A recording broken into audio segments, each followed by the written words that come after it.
Nous désirons tous être bénis par Dieu, n'est-ce pas? Nous voulons que le Seigneur étende sa puissante main sur nos vies spirituelles, sentimentales et financières. Nous voulons qu'il prenne soin de notre santé, de notre famille et qu'il nous préserve du mal. Et faire tout cela n'est pas un sacrifice pour le Seigneur. Regardez ce que l'apôtre Paul a dit. Dieu peut vous combler de toutes ses grâces afin que vous possédiez toujours, à tout point de vue, de quoi satisfaire à tous vos besoins et que vous ayez encore en abondance pour toute œuvre bonne. Mais malgré cela, il y a beaucoup de gens qui ont perdu les bénédictions dans leur vie parce qu'ils ont décidé de vivre loin de la présence de Dieu. Ils préfèrent continuer dans le péché, se plaignant de tout et désobéissant aux enseignements du Christ. Il n'y a rien de plus triste que de traverser ce monde sans faire l'expérience de la bonté du Seigneur. Et pour que cela ne vous arrive pas, dans cette vidéo, je vais vous montrer 8 types de personnes que Dieu bénit toujours. Il s'agit de 8 caractéristiques basées sur les béatitudes citées par Jésus dans le Sermon sur la montagne qui est relaté dans l'évangile de Matthieu au chapitre 5. Mais avant de commencer, cliquez sur le bouton like et abonnez-vous maintenant si vous vous identifiez au contenu de la chaîne. Faites ça plutôt maintenant pour ne pas oublier à la fin et sachez que ça nous motive énormément à produire plus de contenu pour vous. Activez aussi la cloche de notification pour ne rien manquer d'important. Regardez cette vidéo jusqu'au bout et laissez votre commentaire à la fin en laissant votre avis sur le contenu. Alors on commence. Le premier type de personne que Dieu bénit toujours est le pauvre en esprit. Regardez ce que Jésus dit dans l'évangile de Matthieu chapitre 5. « Heureux ceux qui reconnaissent leur pauvreté spirituelle, car le royaume des cieux leur appartient. » Remarquez que Jésus ne parle pas ici de pauvreté financière ou matérielle. Mais après tout, qui sont les personnes spirituellement pauvres? Ce sont celles qui regardent dans leur propre âme et réalisent qu'elles n'ont rien à offrir à Dieu. Ces gens ne se considèrent pas bons ou justes parce qu'ils savent qu'ils sont pécheurs. Ces personnes ne se considèrent pas fortes ou courageuses parce qu'elles savent qu'elles sont faibles et craintives. Tout ce qu'elles peuvent faire, c'est demander à Dieu d'avoir pitié d'elles. Jésus aime ces gens car ils savent qu'ils ne peuvent pas se sauver eux-mêmes. Ils mettent donc tout leur espoir dans le salut qu'il offre. C'est pourquoi ils reçoivent du Seigneur non seulement quelques bénédictions, mais le royaume des cieux, le royaume de Dieu.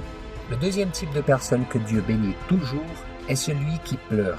Au verset 4 de Matthieu 5, lisons ce qui est écrit. « Heureux ceux qui pleurent, car ils seront consolés. » Ce type de pleurs n'a rien à voir avec les pleurs dus à un problème personnel, comme la perte d'un emploi ou la fin d'une relation amoureuse.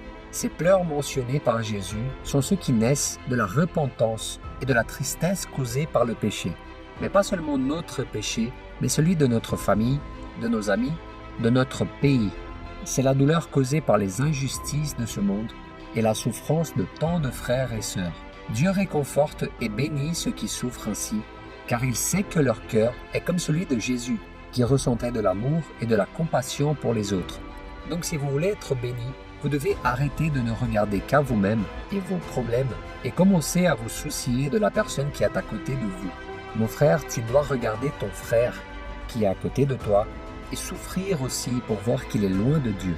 Mais si tu ne peux pas avoir ce sentiment, demande à Dieu de changer ton cœur de pierre et de mettre à sa place un cœur de chair, un cœur qui aime comme celui de Jésus. Le troisième type de personne qui est bénie par Dieu est l'humble. Mais maintenant, nous n'allons pas parler de ce type de pauvreté d'esprit. Lisons ce que Jésus a dit au verset 5.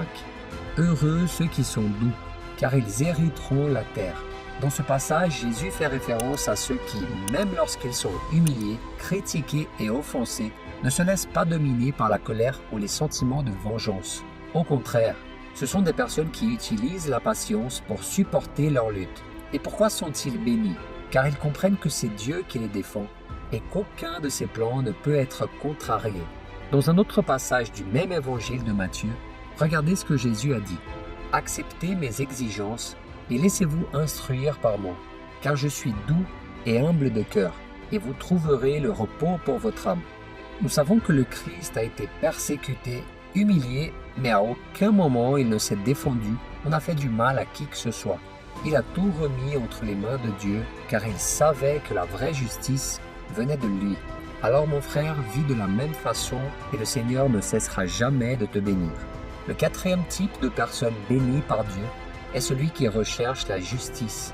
Dans le verset 6, regardez ce que Jésus a dit. « Heureux ceux qui ont faim et soif de la justice, car ils seront rassasiés. » Avoir faim et soif de justice signifie ne pas se satisfaire des injustices qui se produisent dans le monde. Et la meilleure façon de la combattre est de vivre de façon juste.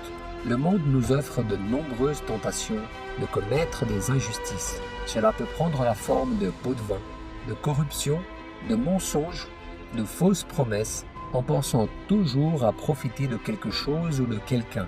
Dans ces moments-là, nous devons nous rappeler que Dieu ne prend pas plaisir à l'injustice, car il est un Dieu juste. Ainsi, lorsque nous choisissons de faire ce qui est juste, même si c'est souvent difficile, le Seigneur nous récompense et nous bénit. Le 5e type de personne qui est béni par Dieu est celui qui fait preuve de miséricorde. Et dans le verset 7, regardez ce que dit Jésus. « Heureux ceux qui font preuve de bonté, car on aura de la bonté pour eux. » S'il y a un adjectif qui définit très bien qui est Dieu, c'est qu'il est miséricordieux. Le Seigneur a un cœur qui nous voit au-delà de nos péchés, qui préfère nous aimer et nous pardonner au lieu de nous condamner. Et lorsque nous agissons de la même manière que lui, nous sommes bénis par la grâce et la miséricorde dont nous avons si désespérément besoin. Et comment pouvons-nous y parvenir? En consacrant notre temps et nos ressources à notre prochain. Être miséricordieux, c'est s'émouvoir de la situation de fragilité de l'autre et faire tout ce qui est nécessaire pour l'aider. C'est prier, conseiller, pardonner, évangéliser au lieu de pointer du doigt et de juger. En bref, être miséricordieux, c'est obéir au commandement de Jésus, d'aimer son prochain comme soi-même. Le 6e type de personne qui est béni par Dieu est celui qui a le cœur pur. Lisons ce qui est écrit au verset 8. « Heureux ceux qui ont un cœur pur, car ils verront Dieu. » Cela signifie que ceux qui ont accepté Jésus et qui ne permettent pas à leur esprit et à leur cœur d'être dominés par la malice et les œuvres de la chair recevront la bénédiction de voir Dieu à l'œuvre dans leur vie. Jésus a dit dans le chapitre 15 de Matthieu que c'est de notre cœur que procède toute méchanceté et qui rend l'homme impur. Et comment éviter les mauvaises pensées et les mauvais sentiments qui surgissent en nous? Un dicton dit que l'on ne peut empêcher un oiseau de voler au-dessus de notre tête, mais que l'on peut l'empêcher d'en faire son nid. Cela signifie que nous ne pouvons pas empêcher les mauvaises pensées et les mauvais sentiments de surgir dans notre esprit, mais nous devons les expulser avant qu'ils ne prennent racine. Donc, mon frère, si tu veux marcher avec Dieu et être béni par lui, cherche à vivre dans la sainteté et détourne-toi de tout ce qui t'éloigne du Seigneur. Le 7e type de personne qui est béni par Dieu est celui qui recherche la paix à tout prix. Lisons ce que dit Jésus au verset 9 du chapitre 5 de Matthieu. « Heureux ceux qui procurent la paix, car ils seront appelés fils de Dieu. » Rechercher la paix ne signifie pas seulement que nous devons avoir une paix intérieure, ou que nous devons accepter tout ce qui nous est imposé sans être en désaccord avec quoi que ce soit ou qui que ce soit. Les pacificateurs ou artisans de paix sont ceux qui ont été réconciliés avec Dieu en recevant Jésus comme leur sauveur et qui, en recevant la vraie paix, cherchent à vivre en paix avec tout le monde. Et plus encore, ils favorisent la paix entre les peuples par la proclamation de l'Évangile. En d'autres termes, celui qui se bat véritablement pour la paix, non seulement la sienne, mais aussi celle de tous ceux qui l'entourent, est reconnu comme un enfant de Dieu. Et comment pouvez-vous faire cela? En aidant à la réconciliation de frères qui se disputent, des couples qui traversent une crise conjugale, des parents et des fils qui ne s'entendent plus. En bref, en tenant la main à tous ceux qui connaissent un certain type de conflit avec les autres.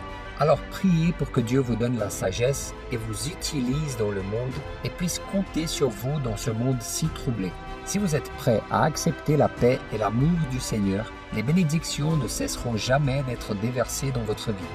Et enfin, le 8e type de personnes qui sont bénies par Dieu sont ceux qui sont persécutés à cause de leur foi en Christ. Dans le dernier verset sur les béatitudes, Jésus a dit que « Heureux ceux qui sont persécutés par la justice, car le royaume des cieux leur appartient. » Depuis le début de l'Église, fondée peu après la résurrection de Jésus et son retour au ciel, les chrétiens ont été persécutés en raison de leur foi dans le Fils de Dieu.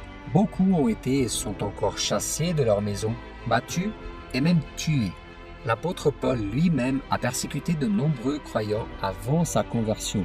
Après avoir changé de camp, il est devenu l'un de ceux qui étaient persécutés à cause de leur foi en Jésus. Mais tous les maux subis par Paul pendant qu'il servait le Christ ne l'ont pas découragé. car il connaissait la promesse que Jésus avait faite dans le sermon sur la montagne.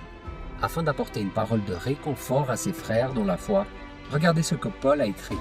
C'est à travers beaucoup de difficultés qu'il nous faut entrer dans le royaume de Dieu. Et cette promesse est également vraie aujourd'hui, car de nombreux chrétiens continuent d'être persécutés. Cependant, nous avons une vision très lointaine de la chose. Nous pensons que seuls les croyants qui vivent dans quelques pays d'Afrique ou du Moyen-Orient souffrent de persécutions, mais ce n'est pas vrai. Beaucoup d'entre nous subiront des persécutions au travail, à l'université, dans nos cercles sociaux et même au sein de nos familles à cause de notre foi. Dites-nous dans les commentaires si vous avez déjà une expérience qui confirme ce que vous venez d'entendre. Mais sachez que si cela vous est arrivé, ne soyez pas attristés ou découragés. Vous avez déjà sûrement vécu une expérience qui confirme ce que nous venons de dire. N'hésitez pas à nous la raconter dans les commentaires. Cela va certainement enrichir notre discussion et fortifier la foi de nos frères. Mais sachez que si cela vous est arrivé, ne soyez pas attristés ou découragés. Au contraire, réjouissez-vous, car le royaume de Dieu vous appartient. Amen. Comme nous l'avons vu dans cette vidéo, les béatitudes de Jésus ne sont rien d'autre que le reflet de sa propre vie. Pendant son séjour sur terre, le Christ était pauvre en esprit, c'est-à-dire qu'il vivait dans une dépendance totale du Père. Le Christ a également pleuré les péchés de son peuple et a fait preuve d'humilité en ne ripostant pas aux insultes et aux calomnies qu'ils ont proférées à son encontre. Il a pratiqué la justice tout le temps et en même temps qu'il était miséricordieux envers les pires pécheurs. Jésus avait un cœur pur, non contaminé par la méchanceté. Il a recherché la paix entre tous et la réconciliation des hommes avec Dieu. Et finalement, il a été persécuté et tué sur la croix. Mais la Bible dit que Dieu l'a exalté au-dessus de tous et qu'aujourd'hui, tous ceux qui croient en sa mort et sa résurrection et suivent ses traces sont bénis et recevront la vie éternelle aux côtés de Dieu. Si vous avez aimé ce message, partagez-le avec vos amis et abonnez-vous à la chaîne.